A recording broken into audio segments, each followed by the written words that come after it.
dibadbaxyadii lagu taageerayay madaxweynaha dalka Mareykanka Donald Trump ayaa weli ka socda qaybo ka mid ah magaalooyinka waaweyn iyadoo dhex maray kooxda midigta fog ee xagjirka ah ee Proud Boys ee tan iyo badaxda fog ee xagjirka ah ee weliba Antifa. kumanaan ka mid ah taageerayaasha madaxweynaha Donald Trump ayaa sabtidii shalay ahayd iyo maalin madaxadii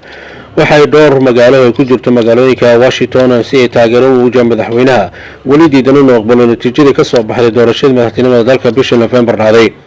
magaalada Washington kumanaan ka mid ah taageerayaasha Trump ayaa isugu soo baxay bartamaha magaalada iyagoo ku dhawaaqay jooji xatooyada, laakiin dibadbaxyada ayaa xalay isu bedelay foodo kadib markii ay ku beereen koox ka mid ah dhaqdhaqaaqa xag jirka ah ee midigta fog oo loo yaqaan Proud Boys, taasoo keentay in iyagu barnaamijyada ka sii horjeeda ay sameeyeen taageerayaasha dhaqdhaqaaqa dhinaca bidix fog oo loo yaqaan Antifa ee walaalay xuquuqda dadka madow ee kuwii laga tirada badan ee Mareykanka. booliska Washington ayaa sheegay in ugu yaraantii qof oo lagu mindiyay faras magaalo caasimada halka 24 kale dhaawacay isugu yimid ay la xiriiraan intaas ku dhaawacmeen.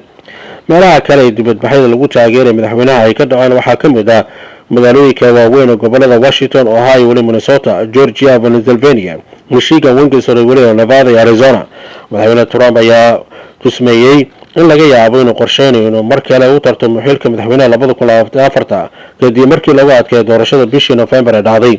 inkastoo madaxweyne Trump weli uusan aqbalin in laga adkaaday, haddana munaasabad ka dhacay aqalka cad Talaadadii ayaa u muuqday inuu qaray inaysan guuleysan dadaallada dhanka sharciga uu doonay in wax laga bedelo natiijada doorashada, isagoo tuumay inay dhacday qiyaamayn.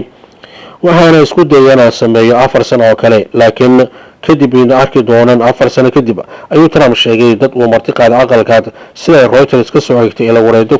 ka tirsan xisbiga Jamhuuriga. waxaana sidoo kale uu sheegay inuu aad ugu faraxsan yahay inuu mar kale 2024 uu soo tartami doono xilka madaxtinimada dalka Mareykanka, laakiin ilaa hadda lama shaacin in madaxweynaha dalka Mareykanka uu soo tartami doono arrintaas iyo kale.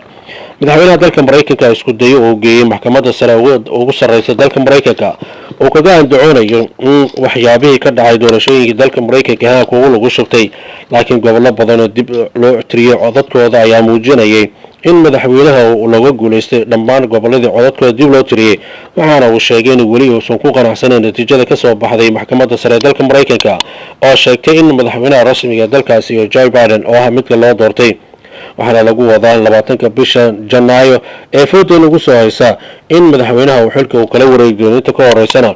waxaa la siinay qorshayaasha ku aadan howlaha ammaanka dalka iyo weliba guud ahaan caalamka. waxaana lagu wadaa in la qaban qaabiyo maanta xaflad lagu dhawaaqi doono in madaxweynaha dalka Mareykanka Donald Trump uu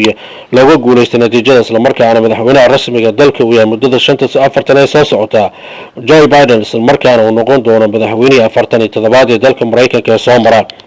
waxaana lagu wadaa in xafladda ay ka dhacdo magaalada Washington ayna ka soo qayb galaan dhammaan siyaasiyiinta iyo ururada ka jira dalkaas Mareykanka ee xisbiga Jamhuuriga Dimuqraadiga iyo xisbiga Labour-ka oo iyagu si aad ah aan hore ugu guursan madaxtinimada dalka, kuwa oo qayb ka noqon doona xafladan ku dhawaaqista madaxweynaha rasmiga ee dalka Mareykanka Joe Biden.